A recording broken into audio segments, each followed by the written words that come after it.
ini Pak Ketua siap jadi Bismillah. Bismillah ya. Bismillah. Pengalaman sudah banyak. Ya Jadi betul. presiden itu tidak ada gurunya, tidak ada sekolah. Iya. Kira-kira apa langkah pertama Pertama, Pak Ketua akan lakukan terhadap rakyat Indonesia ini? bukan itu selesai tugasnya untuk mensejahterakan rakyat Indonesia. Masih ya. Masih. Kalau Yang kedua, koruptor harus dibunuh. Kalau saya koruptor, saya bunuh aja. Hukuman mati atau hukuman seumur hidup. minimal seumur hidup. Ya. Ada joke di masyarakat itu kalau di negeri orang dipotong lehernya katanya, Iya. di negeri kita dipotong tahanannya. Kalau saya jadi presiden yang koruptor, kita sikat.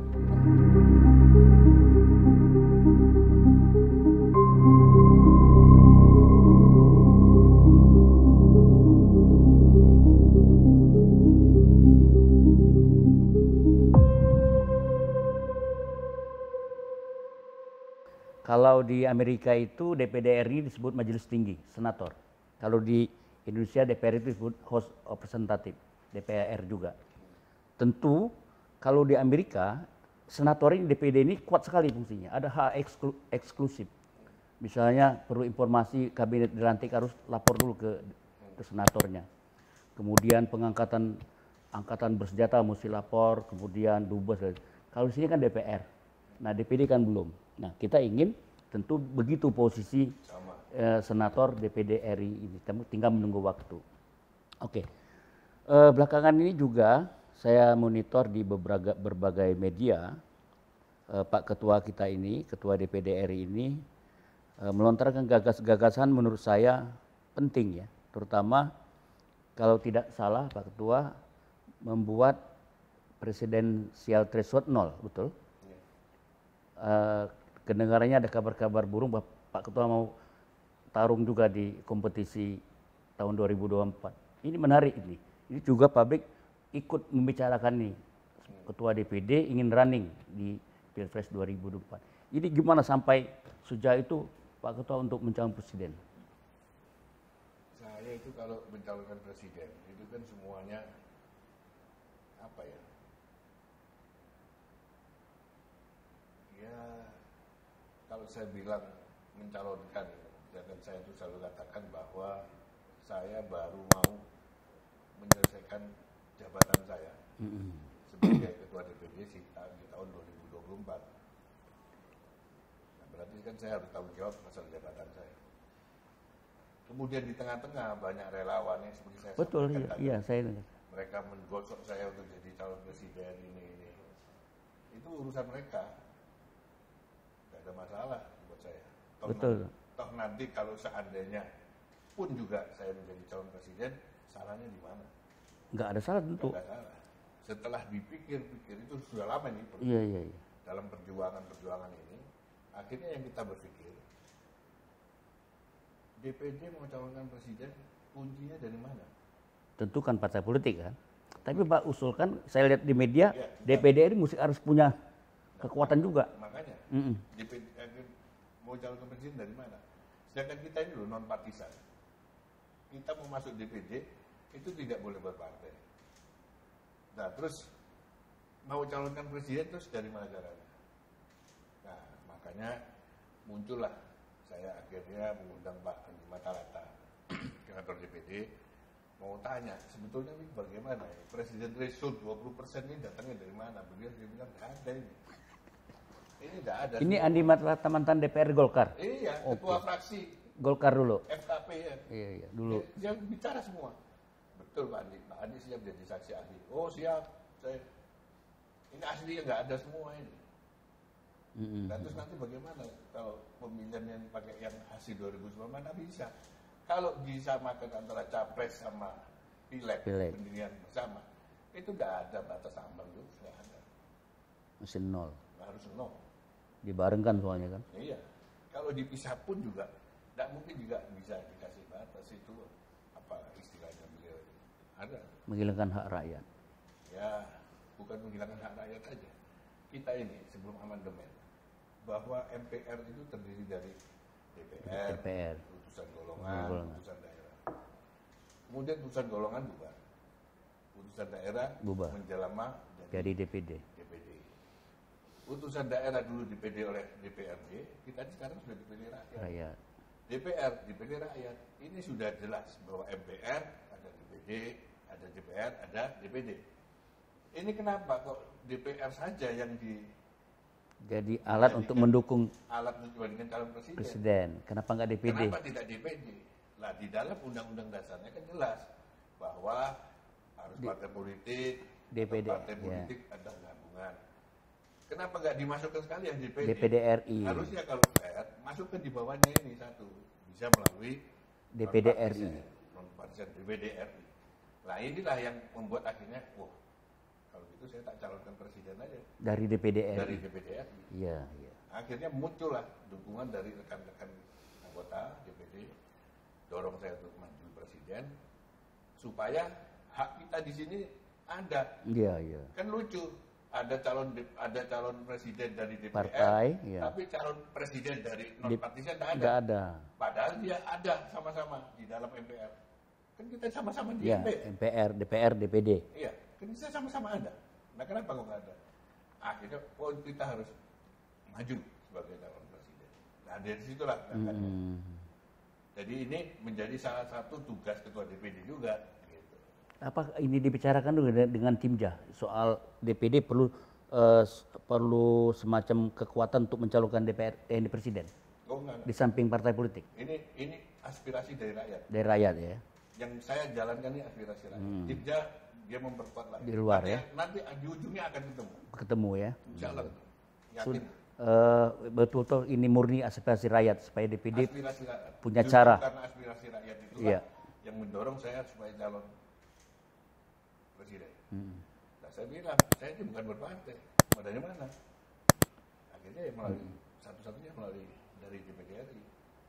Nah, nanti kita mintalah sama Pak Presiden supaya ini tolong Pak bisa dibantu ini. Amandemen konstitusi.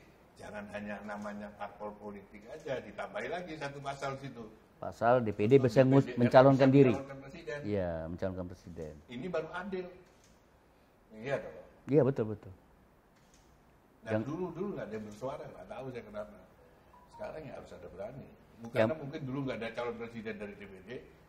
Nah, sekarang karena ada ya kita harus berani. Ya saya pikir anggota-anggota DPD secara simultan untuk membicarakan ini, mendorong ini supaya peranan DPD tadi lebih mantap, lebih efektif lagi, baik seperti partai politik lah ya. Dia bisa memberikan kekuatan representatif maupun kekuatan untuk menyusun agenda politik ke depan DPD RI. Nah tentu ini menarik ya. Kalau seandainya terjadi nih Pak, ini kita boleh berandai dong sebagai manusia. Terjadi perubahan amandemen termasuk mengamandemen DPD dapat mengusulkan calon presiden. Ini Pak Ketua siap jadi Bismillah ya. Bismillah. Pengalaman sudah banyak ya, tokoh pemuda. Namanya pemimpin itu yang ngasih bukan orang kok yang ngasih. Betul.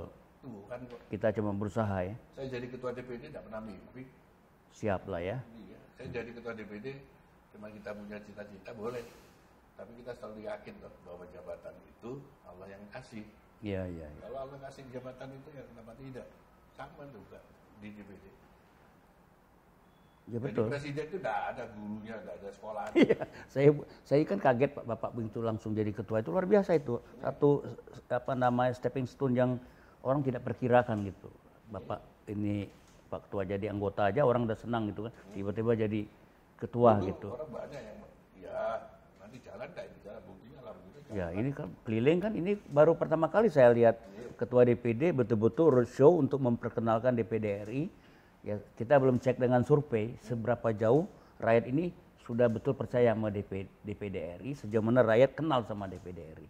Kalau dulu masa-masa kami orang nggak banyak kenal dengan DPD RI. Nah, saya pikir perlu menggunakan survei dulu.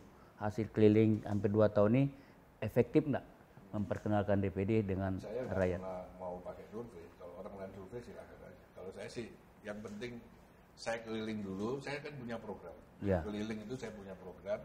Yang akhirnya saya yakin kalau fair surveinya pasti mereka ngaruh. Iya. Kalau fair ya. Ya kita semoga fair ya banyak lah. Semoga ini lembaga survei mendengar ini survei ini apel ya seruan dari Ketua DPD RI kalau survei lebih fair melihat fakta di lapangan sejauh mana rakyat Indonesia mengenal DPD RI. Nah terus Pak, keseluruhan dari anggota DPD setuju dengan langkah-langkah Bapak ini? Seluruh? Saya belum seluruh. Kalau 50% persatu Udah oke ya? Oh, berarti udah enteng lah ya? DPD ini sudah kolektif kolegial. 50% persatu sudah cukup, Pak. Pimpinan oke lah kalau pimpinan ini semuanya. Nah, kalau ada yang nggak setuju saya tinggal. Saya anggap bahwa mereka masih belum tahu. Belum tahu dan Nanti kalau saya jadi presiden benar ya saya juga tahu siapa-siapa yang nggak dukung saya. oh gitu. Tapi 50% plus satu udah memenuhi syarat Sudah ya. lebih malah. Jadi udah enteng pekerjaan ke depan ini, tinggal Insya Allah. amandemen apa namanya menjadikan DPD menjadi 2 kamar yang benar, amandemen supaya DPD bisa mencalonkan presiden ya. Bapak calonnya nanti siapa, pokoknya DPD punya peranan sama dengan partai politik. Mau tanda tangan dukung saya silakan dia suruh maju enggak apa-apa. Melalui DPD kan nanti toh diputuskan sama DPD bersama-sama. Iya, iya. Kalau independen itu kan. Oke Pak, kita ini berandai-andai lagi ya. Betul-betul Bapak menjadi presiden. Kira-kira apa langkah pertama Pak Ketua akan lakukan terhadap rakyat Indonesia ini? Kita itu kan punya janji. Bung Karno ini belum selesai tugasnya. Untuk mensejahterakan rakyat ini belum selesai. Masih ya? Masih. Masih jauh bahkan? Masih jauh. Iya, iya. Jadi Nyatanya begitu. langkah pertama mensejahterakan rakyat. Harus. Apa yang mesti dilakukan dengan untuk mensejahterakan rakyat ini Pak? Apa pertanian dulu atau apa? Udah nanti aja itu. Oh nanti dulu ya? Nggak mau saya berandai-andai. Pokoknya saya jadi calon saya sudah harus. Saya kalau Yang kedua, koruptor harus dibunuh.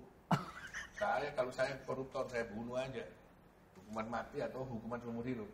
minimal seumur hidup. Iya. Sekarang ini masih enteng sekali ya. Oh iya, masih enak. Kalau saya jadi presiden ya koruptor kita sikat dulu lah. Kata orang ada joke di masyarakat itu kalau di negeri orang dipotong lehernya katanya. Di negeri kita dipotong tahanannya. Masih jauh Pak. Jadi statement Bapak untuk membuat koruptor jerah itu luar biasa itu. Itu dua. Itu ketiga apa? Kan pasti ya. Kesejahteraan, Kalau koruptor. saya jadi, insya Allah jadi, ya kita tidak mau lihat yang kelakuan yang lama. Pokoknya kelakuan dia baru, dia membuat. Karena dia sudah tahu bahwa kita ini punya ide bahwa mereka ini akan di hukuman mati lah, minimal hukuman seumur hidup, ya jangan berbuat lagi. Oh kalau dalam Islam itu apa yang kita omongkan sama dengan kita kerjakan misalnya. Jangan nanti. Kalau sudah tobat nasuh aja sudah. Iya, jangan kita ngulangin ya. Artinya betul-betul pemimpin itu bersih kayak sapu lah gitu. Jadi kalau kita mau nyapu, sapunya harus bersih dulu. 3 itu 4 apa Pak? Banyak ini beban ini. Saya jangan dipancing-pancing gini dulu. Nanti enakan lawan-lawan kita. Siapa enak? Betul kalau jadi benar Pak nanti. Iya, ya, Soalnya ini kan direkam nih, kita tagih lagi.